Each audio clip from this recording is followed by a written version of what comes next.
As we've been speaking, of course, the holiday of Passover is coming, which we call it biblically. It's called the holiday of Matzah. Rabbinically, it's called the time of our freedom, and kind of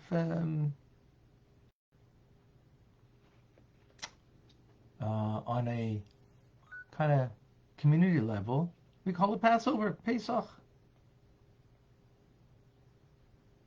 3 different names. All of them, of course, are significant. Why would that be? Well, the real holiday, please stand up. So, of course, they represent different things. Again, Chag HaMatzah is the holiday of matzah. That's how the Torah, biblical, it's called. Rabbis, the sages of the Talmud, call it holiday of our Zman Chereseinu, the time of our freedom. And we call it Passover, Pesach. Interesting, huh? Well, welcome to Tanya today. I'm Rabbi Fine, coming to you from Chabad Zurich and Kadesh in Montreal, Canada, where it's a privilege and a pleasure to share with you the Tanya. And we share the Tanya with Michael in Germany, with us all the time, as so many of you are. Gary from Pennsylvania, actually. I don't know if this is a first-timer. I don't think a first-timer, but welcome. John is with us. Good morning in North Carolina. Rabbi is in Tangier, Morocco. Good afternoon. TJ is in Melbourne, Australia. Terrence, welcome. He's getting ready to go to sleep with sweet dreams of Tanya. Leah is in Florida. Good morning. Dell, good morning from, not certain, but wherever it is, welcome. Davida and Liba, twin sisters, are having a joyous Boker Tov and a Tanya-rific day. In New York, welcome. Juan is in, I don't know, but wherever you are, welcome. Clem is in Brisbane, Australia, where it's also very late. Joseph is joining us in New Jersey, where it's overcast. Sandy is having a good morning, or wishing us all a good morning also. In Michigan, David is in Gold River, California. Margot in Belgium. Okay, good afternoon. Okay, nice to have Belgium with us. Houston, Texas, Rachamim is joining us. And Daphne is having a terrific Tuesday in South Carolina. Johan is in California joining us. Elise in West Virginia. Jerry is in Texas, welcome. Celeste is in Boulder, Colorado. Chava.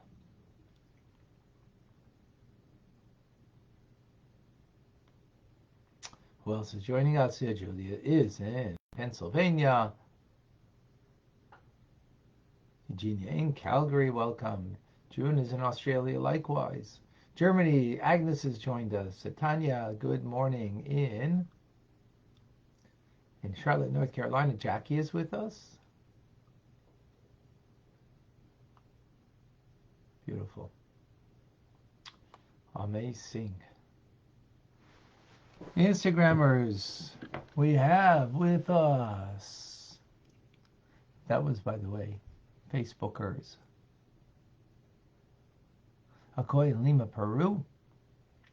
Emmett. Rachel, South Carolina. Alice is in Baltimore with us. Yocheved in Texas.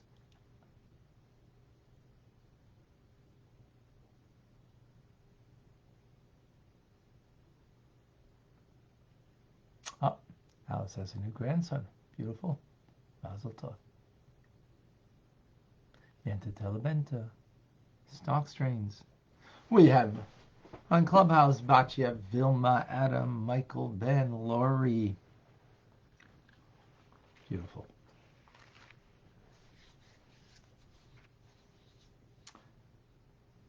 Mindfulness comes in different colors.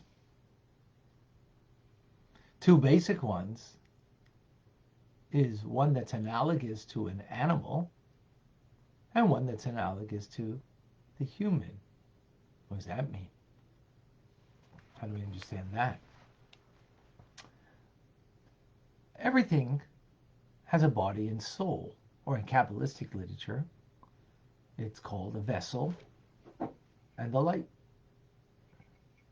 The vessel contains the light, the body contains and houses is the temple of the soul.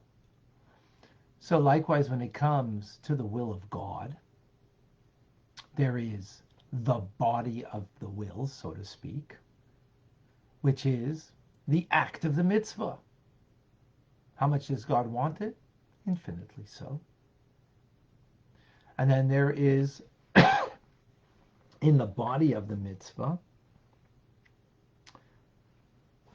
there's also the speech, saying the words of Torah, saying the words of prayer, just saying it. But then, together with the will of God, is also the soul of it. And that's intent, kavanah, mindfulness, perhaps. And in that, there's also two levels. There's the animal and human. So, the first level, the higher level, call it the human level. Well, what's unique about a human? That we can be discerning and we can know God. And not only know God, but we can reflect upon it. We can reflect upon it, even meditate upon it. And from that could create in us, through that understanding, actually a feeling of love and awe towards God. Right?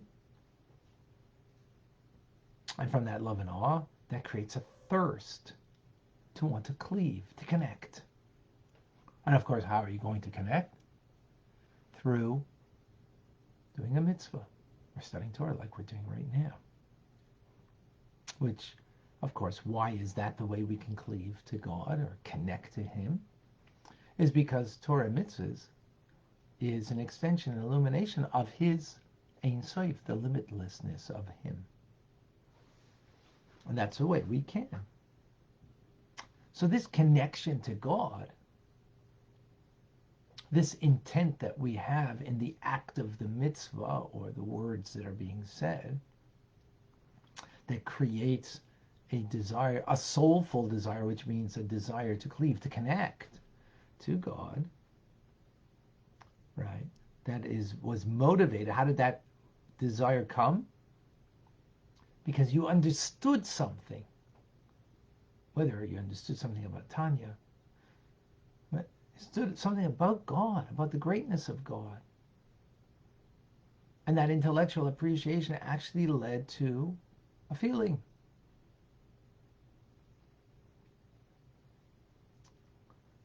And that feeling leads to the desire to connect through Torah mitzvahs.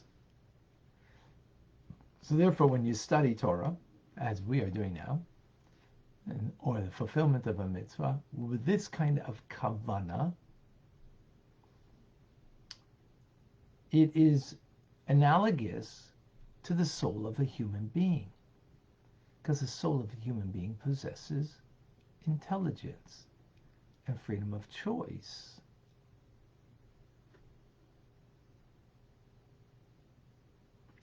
Whereas the second level of kavanah, intent,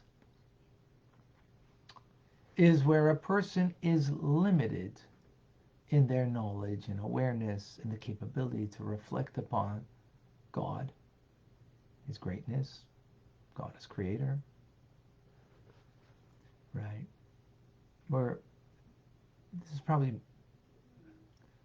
vast majority of us, that we don't have the capability of understanding deeply enough that it actually should bring into a feeling in the heart, a sense of love and awe,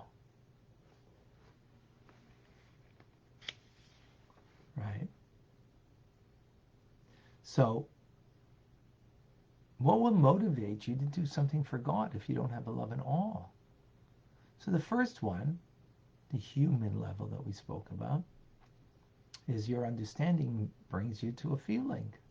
That feeling then becomes the motivation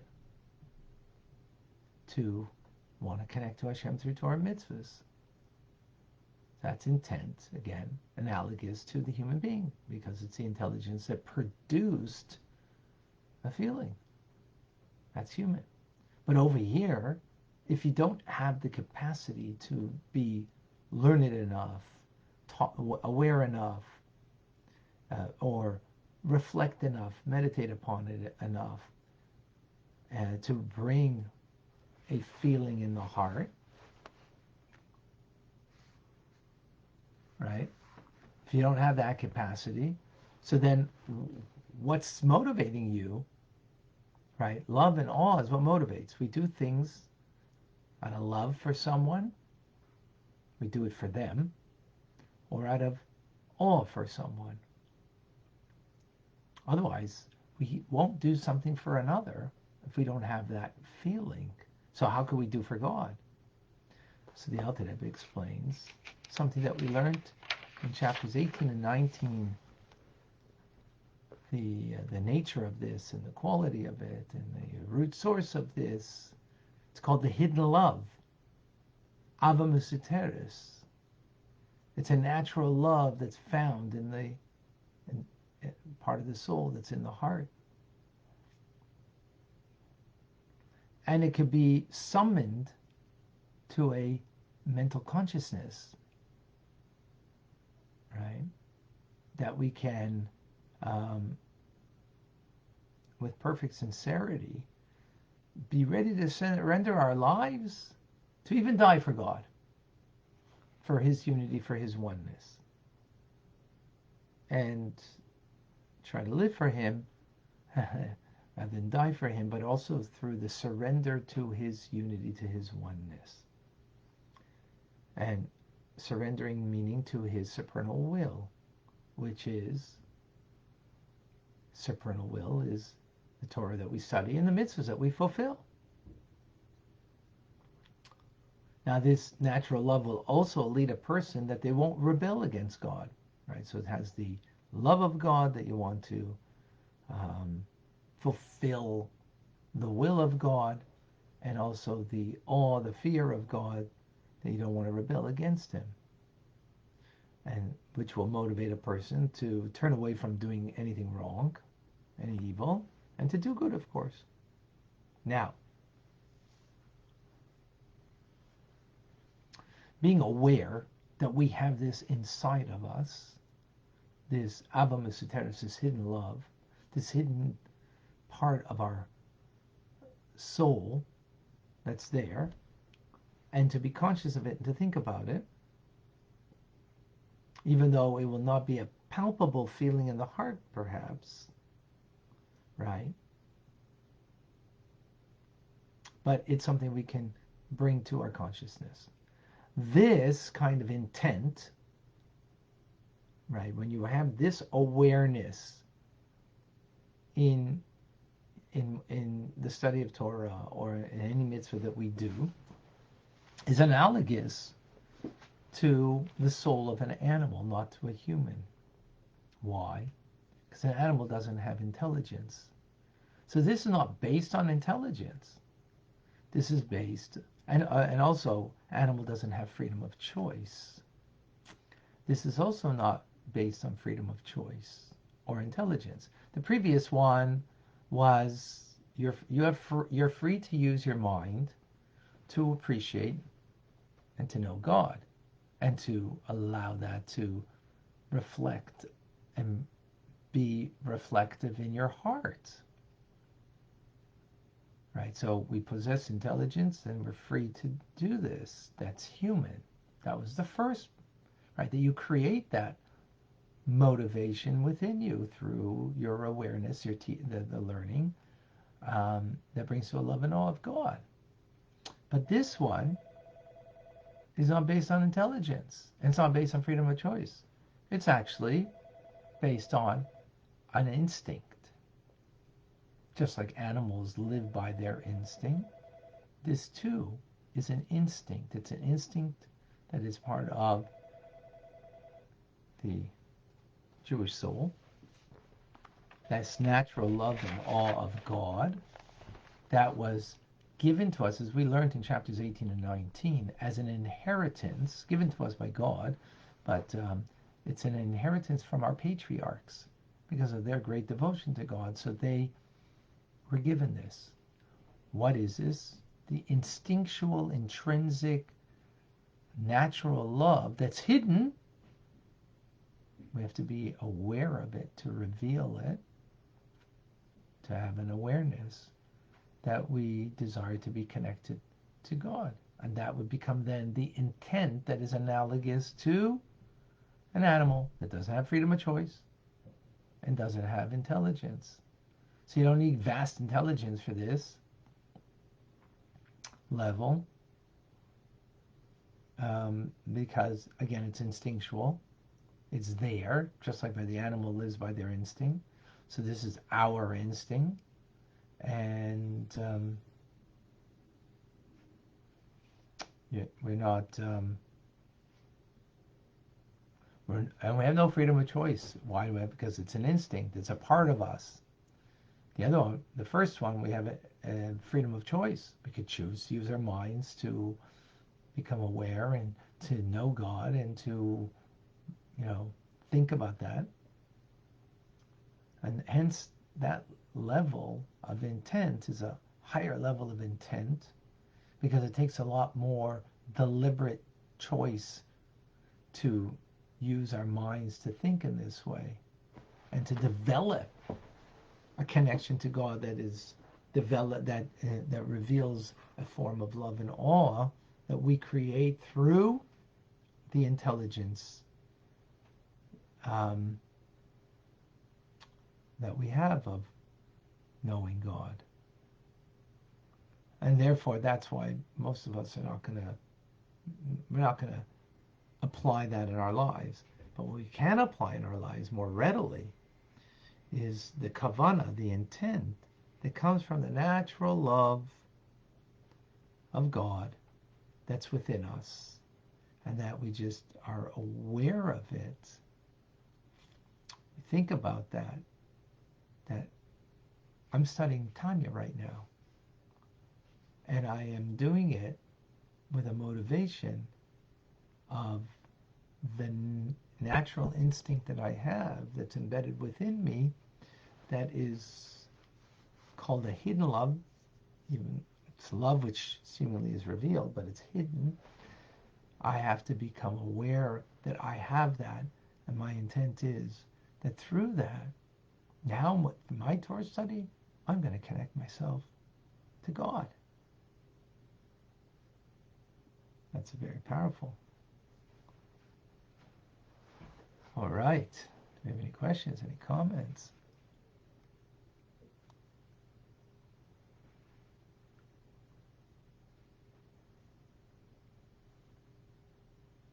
I hope the metaphor was clear.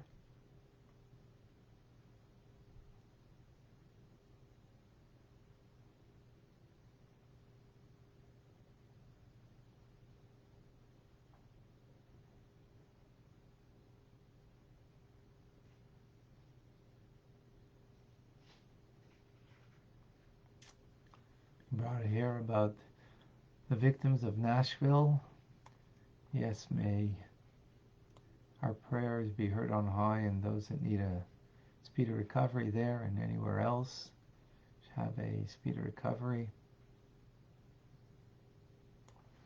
Yeah.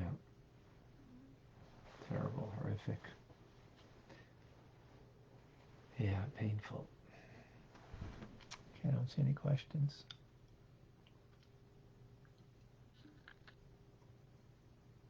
All right.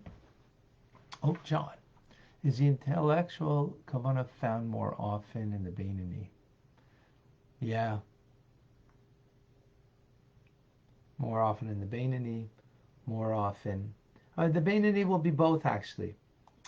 Just a reminder that chapters 9 through 17 was speaking about these intellectual, um, the capacity that we have of Mayach Shalat Lev. The mind has dominion over the heart, and therefore we could think, we could ponder, contemplate, we could meditate upon something that will produce a feeling. We have that capacity. That was till the end of chapter 17. We spoke about that. We spoke about also an intellectual love that maybe you won't have a real palpable feeling, but you at least, from your understanding about God's greatness, God's relationship to the world, his relationship to us, that will lead to a intellectual love, right? Or a knowing heart, an understanding heart,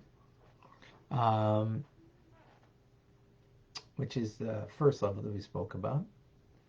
The second level of the instinctual, which is analogous to the animal, is chapters 18 through 25. 18 and 19 is mentioned to specifically give us the parameters of this hidden love, its nature, its source.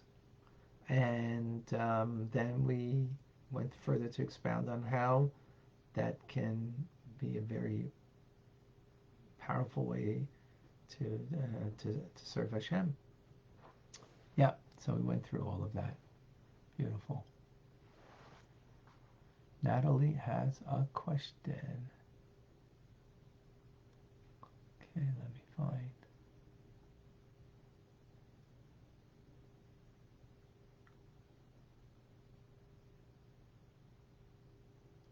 Why the need to say that animals are not intelligent? I don't have a need to say it at all. I'm just, first of all, teaching what Tanya says. And they don't have freedom of will, and they do not have intelligence like a human being has. An animal cannot learn Tanya, cannot philosophize on an idea, cannot, they have intelligence, but the intelligence serves their instinct, their emotions. We have intelligence that can have dominion, override our emotions. So it's the opposite. Animal cannot wake up one day, the lion, and say, it's enough being king of the jungle. I want to be a pussycat. I want to change my character. I roar, and I'm the tough guy. I want to be the sweetie pussycat. Can't do that. Could I wake up in the morning if yesterday I roared like a lion and say, you know what? I don't want to roar like a lion anymore. I want to be sweet like a pussycat. I could change. It'll take work, of course. But I could. Animal can't. So they don't have freedom of choice, and that's tied in with the intelligence. Our intelligence can free us. Can also, the opposite obviously is everything. We have freedom. That's freedom of choice. Their intelligence can't free them from who they are, their nature. So yeah, there's no need to. I'm not, not trying to be derogatory to animals. I'm just, there is a difference between humans and animals. Now sometimes humans act like animals. That's true, and in that respect, they're actually worse than animals. So an animal is just doing what is their natural instinct, and we learned that in Tanya, by the way. We've had that in Tanya, how we are worse. That even the gnat or the mosquito comes before you is greater than you when you don't do what God has planned for you, right? Thank you, Natalie, for that. Jeff, just as we have an instinct to have conversation with someone, be kind, really listening to someone with intent and love is the next level to connect. Both ways can appear from the physical to be the same. In other words, you could watch two people talking and never know the difference. Is this a metaphor for what you're talking about in this lesson? Our instinct to communicate is to nod our heads, make eye contact. I'm not clear, Jeff, on what you're saying, be quite frank. I'm sorry. I have to go through that again to get it. June, don't you think all men have the instinct to find God? Yes. Yeah. That's why all humanity is created in the image of God. And that image, yes, is part and parcel of who every human is. And therefore that will lead them to seek something more for themselves, to fill themselves with more. Yep. So I'm not certain what you mean all have the instinct as opposed to the Alter Rebbe, just as a reminder, is speaking to his followers, Hasidim. He's speaking from a Jewish context. You know, that's the focus of his teachings. There's crossover for those who aren't Jewish, which many of you here joining aren't. And so there is crossover, absolutely. There is a distinction, and we've discussed that distinction many times.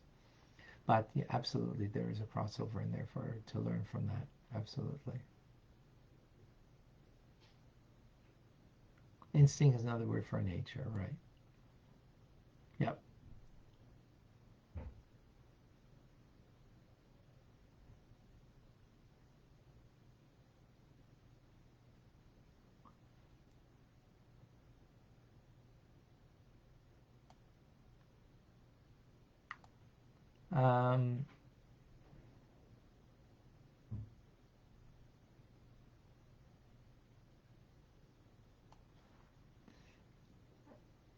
Natalie, isn't it interesting how so many humans try to change and find it so hard?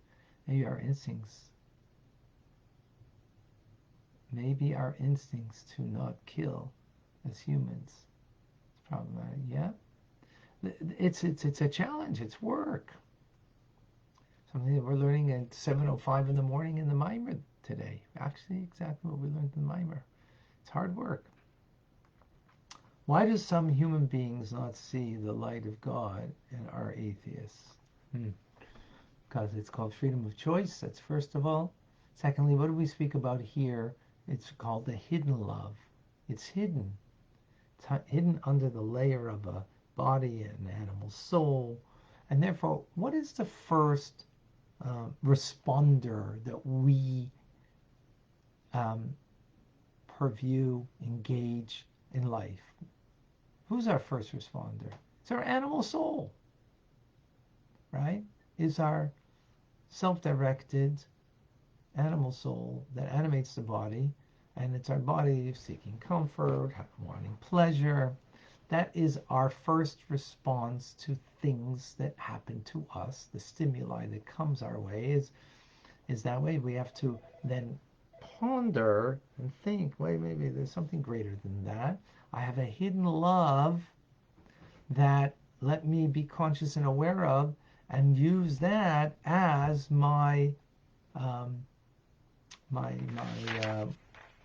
motivator to do good, to attach myself to Hashem, to do another mitzvah, to study more Torah.